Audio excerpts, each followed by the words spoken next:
Cara mudah mendapatkan pekerjaan sesuai dengan keinginan dan skill kita. Oke, ini pertanyaan. Wah, ini pasti pertanyaan dari teman-teman para pencari kerja ini. Oke. Sebenarnya cara mudahnya nggak ada, Mas. Cara mudah mendapat pekerjaan. Yang paling mudah adalah kalau orang tua kita punya perusahaan ya bekerja sama orang tua kita aja, ya. Atau Itu jalan pintas. bukan jalan mudah ya. Tuh, karena ternyata nggak mudah juga begitu dapat pekerjaannya, kompetensi kita mampu apa enggak, kan begitu. Nah, cara paling tepat mungkin ya, cara paling tepat. Jadi pertama buat teman-teman para pencari kerja yang hadir di acara ini, tidak ada, ini dulu yang harus kita pahami, tidak ada cara mudah untuk mendapatkan pekerjaan. Tidak ada cara mudah. Jangan berharap ada cara mudah. Apa-apa berharap yang mudah apa. Ya penting cara jitu sebenarnya. Cara efektif. tepat, cara efektif itu mungkin lebih. Tapi kalau kita menggunakan kata cara mudah, nanti mindset kita berpikir bahwa ini harusnya gampang. Begitu nggak terjadi, stres kita. Jadi overconfidence. Nah, itu pada akhirnya menjadi overthinking ya. Ya, nanti akhirnya butuh healing kan gitu. Makanya itu kita serang banyak butuh healing. Oke, nah jadi cara mudah itu nggak ada. Itu yang pertama ya. Mendapatkan pekerjaan tentu membutuhkan effort, perjuangan, usaha yang berat. Ya, logikanya saja nih, coba nih, logikanya.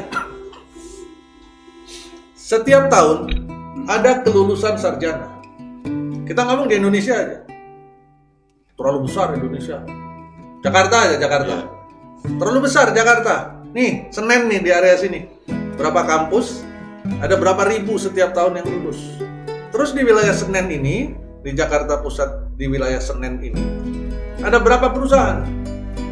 Dan ada berapa kebutuhan karyawan setiap tahun untuk fresh graduate? Untuk yang baru lulus. Itu baru tahun pertama. Tahun berikutnya, tahun pertama saja anggaplah ada 1.000 yang lulus di wilayah Senen doang. Terus yang butuh di wilayah Senen doang itu ada misalkan 200 lamaran, 200 jabatan yang dibutuhkan untuk fresh graduate. Berarti sisa 800. Masih nganggur nih 800. Ya. Tahun berikutnya butuh lagi 200. Anggap saja setiap tahun butuhnya 200. Khusus di wilayah Senen. Dan setiap tahun yang lulus di wilayah Senen, dari kampus di wilayah Senen, ada 1.000. Artinya kalau 1 tahun saja penganggurannya sudah 800, tahun kedua nambah lagi kan, 800 kali 2 yang nganggur. Jangan ngitung yang kerja, hitung yang nganggur.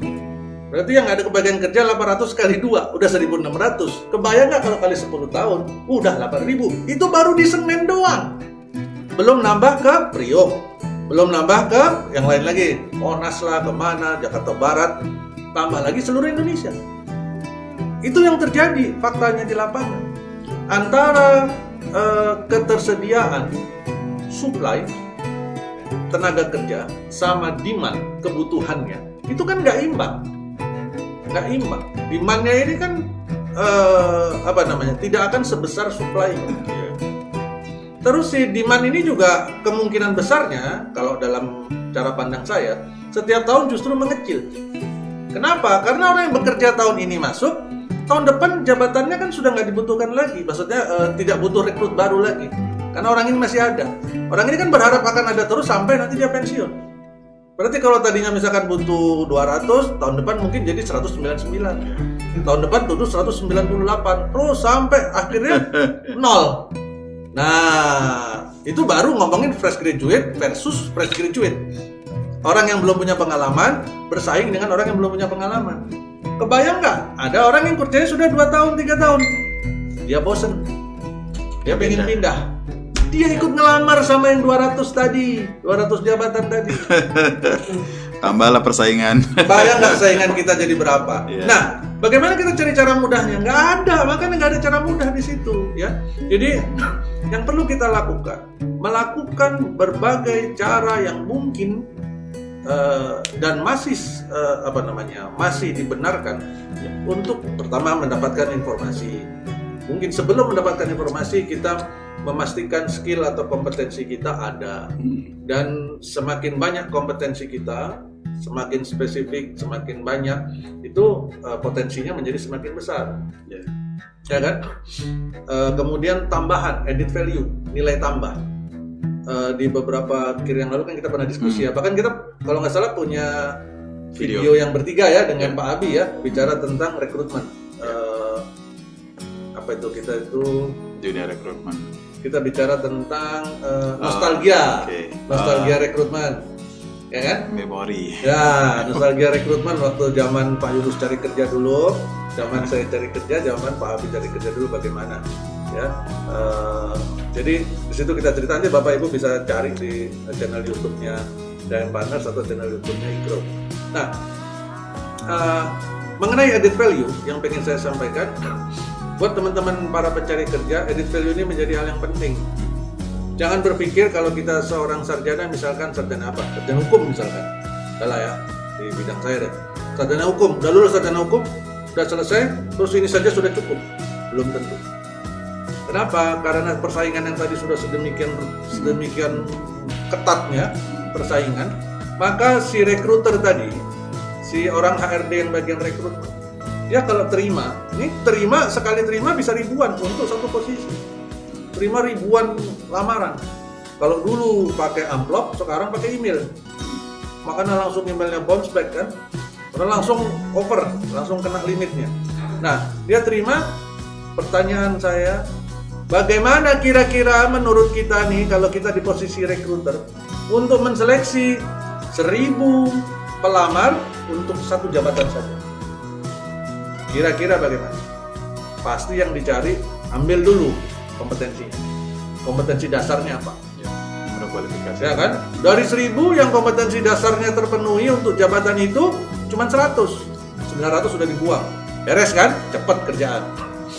Nah, bagaimana nih mengurangi dari 100 tinggal 3 atau 4 orang? Karena si user, Pak Yunus sebagai user hanya mau interview 4 orang paling banyak.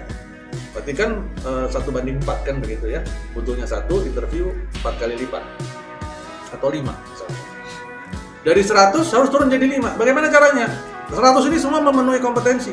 Maka dari 100 tadi dicari lagi added value-nya. Oh, added value apa yang paling gampang dicari? 2. Yang pertama adalah komputer, yang kedua bahasa Inggris. Ya. Jadi kalau dulu Bapak Ibu di zaman Pak Yunus, zaman saya dulu, tahun berapa kita Pak? Jadi malu Pak. Tahun 90 udah kerja. Nah, tahun 90-an itu menguasai bahasa Inggris saja atau menguasai komputer saja itu sudah merupakan added value yang hebat. Jadi kompetensi untuk diterima bekerja lebih besar. Ya. Hari ini Bapak Ibu, adik-adik, teman-teman para pencari kerja, menguasai komputer saja nggak cukup. Karena kalau hanya sekedar menguasai gadget, menguasai teknologi, ini adik-adik kita yang umur 5 tahun itu lebih jago daripada kita. Pakai handphone tuh mereka lebih jago daripada kita. Ya kan? Nah, itu dia teknologi. Bahasa, menguasai bahasa Inggris saja nggak cukup juga. Jadi dua-duanya itu sudah tidak menjadi added value tapi menjadi standar bahasa Inggris dan komputer. Tambahkan mungkin dengan bahasa yang lain dan sebagainya. Kalau kita masuk di perusahaan asing ini perusahaan Jepang, kita punya kemampuan bahasa Jepang, nah itu kemungkinan yang besar. Samping bahasa Inggris kita punya bahasa Jepang misalkan. Kalau kita masuk ke perusahaan apa misalkan perusahaan Prancis, nah kita punya kemampuan bahasa Prancis, ada Inggris ada Prancis, bagus. Tapi Inggris dan komputer tadi itu menjadi standar. Ngeri kalau kita bahasa Inggrisnya nggak bisa, komputernya nggak bisa, susah, berat. Ya. Jadi itu dulu harus kita kejar, dapat kompetensinya, baru informasi yang harus kita kejar. Ya. Nah, baru cari itu yang mana yang cocok buat kita sesuai sama keinginan. Nah, untuk adik-adik yang masih baru fresh, yang belum punya pengalaman kerja, saya kalau boleh menyarankan, tolong tinggalkan dulu keinginan itu. Mau bekerja itu tujuannya keinginan apa kebutuhan? Itu dulu. Kalau memang bekerja itu niatnya adalah keinginan, artinya sebenarnya nggak butuh banget kerja, karena saya bisa hidup Pak, saya tiap hari kemana-mana diantar supir misalnya gitu kan, supir mamah, supir papa kayak gitu kan, Betul, saya diantar kemana-mana, saya nggak butuh kerja sebenarnya. Saya pengen aja ngerasain bagaimana kerja. Nah, itu silahkan cari sesuai keinginan, ya kan? Tapi kalau kita bekerja karena kita butuh bekerja, karena faktor ekonomi dan sebagainya, maka tolong tinggalkan dulu keinginan. Dapatkan aja dulu pekerjaan. Asal kita masuk kompetensinya, meskipun kita mungkin nggak ingin, jalan aja dulu kerja. Dari situ baru nanti belajar. Dari situ nanti dicoba disukai itu pekerjaan. Nah, setelah itu, apabila setelah sekian tahun kita sudah punya pengalaman, kita mau pindah profesi ke yang keinginan kita, silahkan apabila ada kesempatannya. Ya, jadi prioritasnya mana? Keinginan apa kebutuhan? Itu dulu. Kalau masih kebutuhan ya sudah, jangan dulu bicara keinginan. Saya butuh kerja Pak, bukan saya ingin kerja. Saya butuh kerja, maka kerja apa yang bisa kita lakukan.